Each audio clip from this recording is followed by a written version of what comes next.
बिस्मिल्लाहिर्रहमानिर्रहीम। मेरा नाम मोहम्मद इरफान अकरम है और आप एम इरफान अकरम ऑफिशियल देख रहे हैं।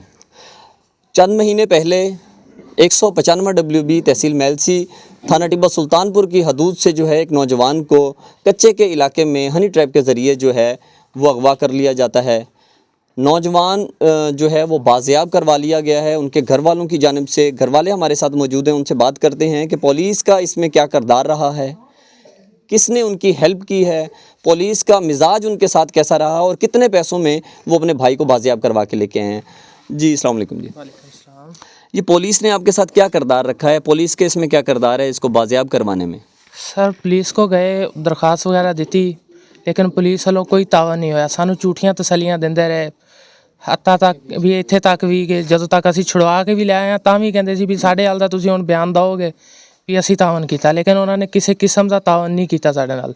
ਹੱਤਾ ਕਿ ਸਾਡੇ ਕੋਲੋਂ ਪੈਸੇ ਮੰਗੇ ਉਹਨਾਂ ਨੇ, ਅਗਰ ਤੁਹਾਡੇ ਕੋਲ 2-2.5 ਲੱਖ ਰੁਪਇਆ ਹੈ ਤਾਂ ਦੱਸੋ ਅਸੀਂ ਤੁਹਾਡੀ ਫਿਰ ਤਾਂ ਮਦਦ ਕਰਦੇ ਹਾਂ। पैसे किसने मंगे ने ਤੁਹਾਡੇ ਕੋਲੋਂ? SHO ਸਾਹਿਬ ਨੇ। SHO थाना टिब्बा सुल्तानपुर? हाँ जी बिल्कुल।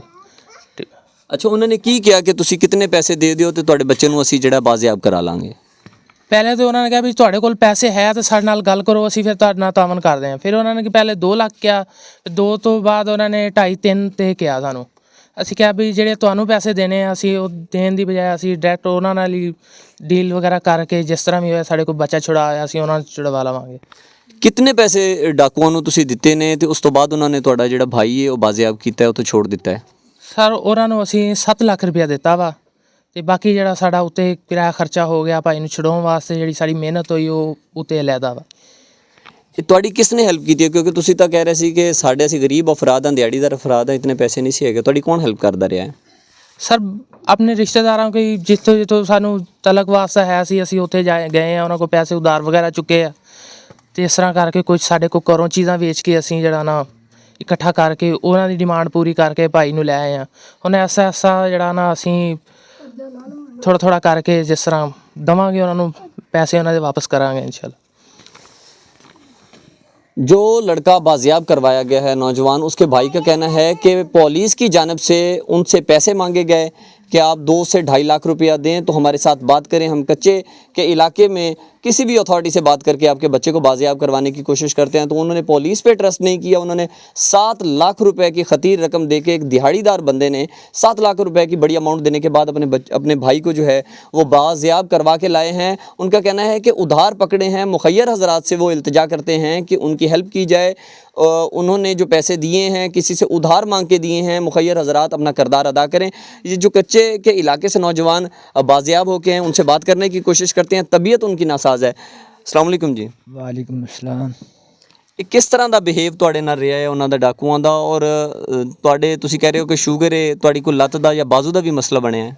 ਜੀ ਬਾਈ ਮੈਨੂੰ ਥੋੜਾ ਜਿਹਾ ਝਟਕਾ ਲੱਗਾ ਸੀਗਾ ਬਾਜ਼ੂ ਦਾ ਤੇ ਬਾਕੀ ਉਹ ਗੋਲੀ ਤੇ ਸਿੱਧੀ ਸਾਵੀਂ ਚਲਾਉਂਦੇ ਆ ਤੇ ਉਹ ਖੱਡੇ ਦੇ ਵਿੱਚ ਸਾਨੂੰ ਰੱਖਿਆ 3 ਮਾਹ ਤੱਕ ਉਹਨਾਂ ਨੇ ਤੇ ਅੱਗੇ ਤੋਂ ਅੱਗੇ ਵੇਚੀ ਜਾਂਦੇ ਆ ਬੰਦਿਆਂ ਨੂੰ। ਬੰਦੇ ਬਹੁਤ ਉੱਥੇ ਪਏ ਆ, ਬਹੁਤ ਜ਼ੁਲਮ ਕਰਦੇ ਆ, ਤਸ਼ੱਦਦ ਬਹੁਤ ਕਰਦੇ ਆ।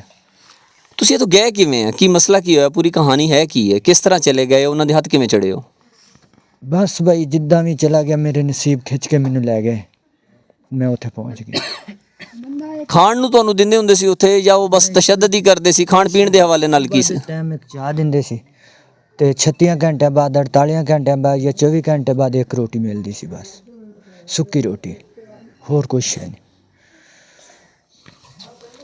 नौजवान हमारे साथ बात कर रहे थे, उनका कहना है कि बेतहाशा अफराद जो हैं वहाँ पर कच्चे के इलाके में अगवा करके उन्होंने रखे हुए हैं, जिनको वो पैसों के एवज़ वो उनको छोड़ने की जो कोशिश करते हैं कि पैसे मांगते हैं। उनको उनके जुल्म की इंतहा ये देखें कि मगवी होते हैं, उनको वो खाना नहीं देते। रियासत के ऊपर एक सवालिया निशान है कि बेतहाशा अफराद कच्चे के इलाके में जहाँ पर जाते हैं, यहाँ पर लोग अपनी प्रॉपर्टीज़ बेचते हैं, अपने घरों के बनाए हुए सामान।